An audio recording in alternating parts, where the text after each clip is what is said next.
Good morning. This is Daniel Medina. I'm with the Live to Give team, and my brokerage is My Home Group. I am so excited to come on this morning and talk about a couple of things that I've been seeing in the industry. A couple of actually the basics with regards to buying a home. We see a lot of the industry has been changed quite a bit with regards to how accessible active listings are to the consumer or the buyer, the customer. A lot of the websites that are not information that is not taken directly from the Arizona Regional Multiple Listing Service, we call it ARMLS, can be dated, it can be inaccurate, it can be old. So I've always been very proud of the fact that the information that I share with my clients from ARMLS is accurate, the most accurate data out there. The second piece that is happening a lot in our industry currently is because everything is so quick now with regards to, somebody can jump online, see a home, click it, and view it that afternoon. The level of customer service that the customer expects in today's real estate market is unlike anything I've seen in 20 years. It's I think not even doctors are on call respond as quickly as we do to clients wanting to see homes same day. That being said, a lot of the foundational stuff that we used to do with clients in a sit down foundational meeting has been it goes by the wayside. It's just out the door. And like anything, any important process that you're going to do, it's very important to understand and set the table or set the foundation for success. This is an extremely important process that you're about to undertake. Your agent, if he's any good, will know how to take you through this process and ultimately end up with keys in your hand. Now, there's a certain process or there's a certain order of steps that goes in here that is important if you're wanting to have success in this process. Your agent is going to be able to do that.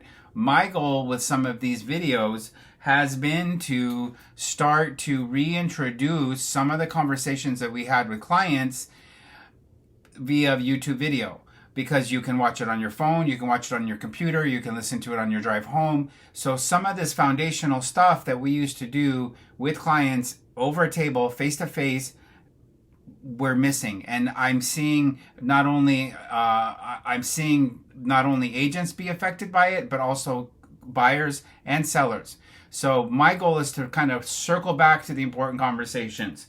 First of all, the process to buy your home, the process to get to escrow, I basically break it down into two processes. There's a process to getting to escrow, and then there's a process to closing the home. Then it's backwards.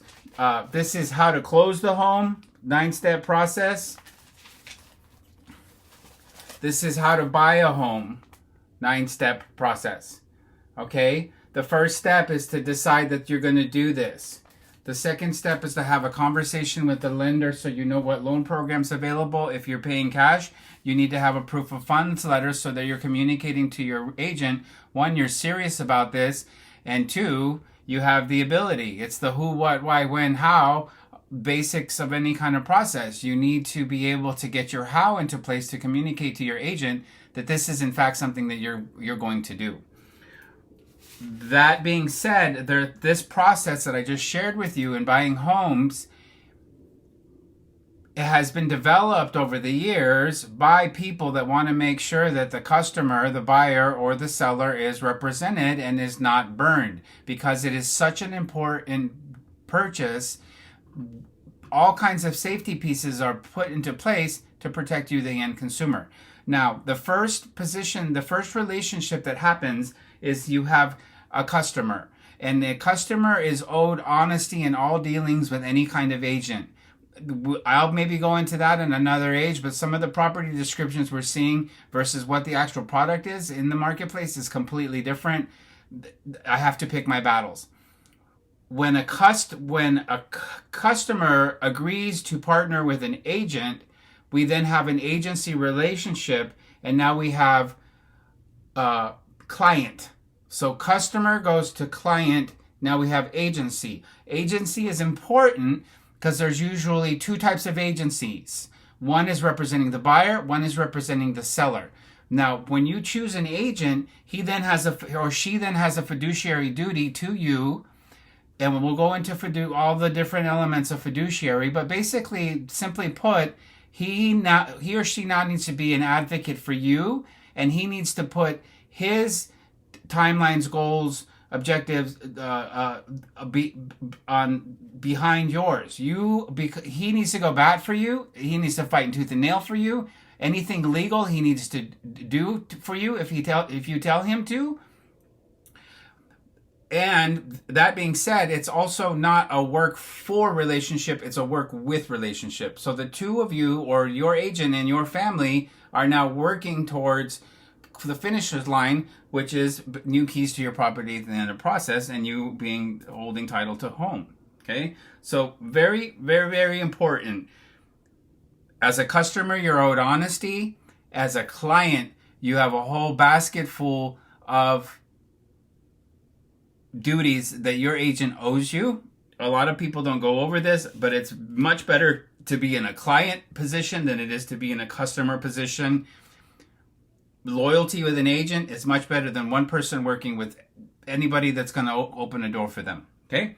The next piece I want to talk to on the buy side is compensation. Compensation on the buy side is handled by the seller. So the listing agent, in a conversation with the seller, sits down and they talk about how much they're going to compensate the buyer's agent. So when you're working with a buyer's agent, my fees, my compensation for working with you and being an advocate for you are paid for by the seller.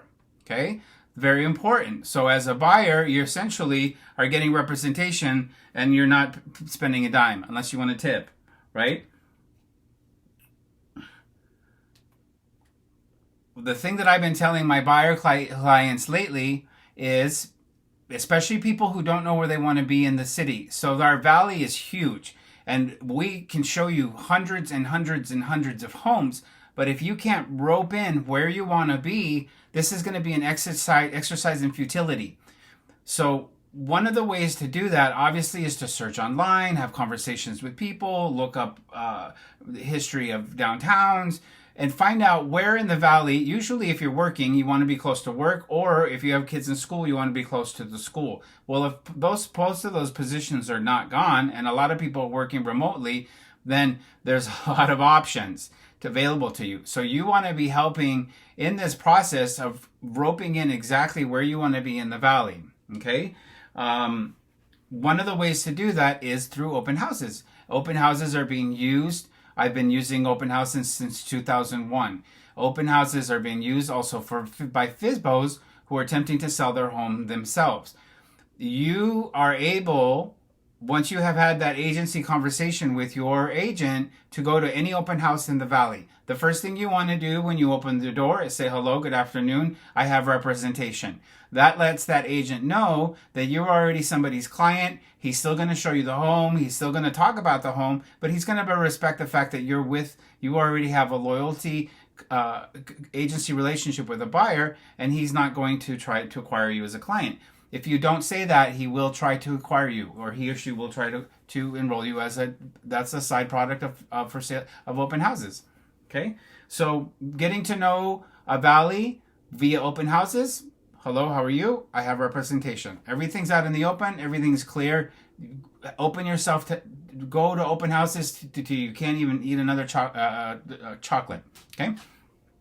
So I think that's enough for today. Appreciate you tuning in. I hope you're finding the information helpful. Please let me know in the comments below if you want me to address certain topics. I've got about 3 more videos to make today. This one's going live in just a minute. Thank you for tuning in. God bless.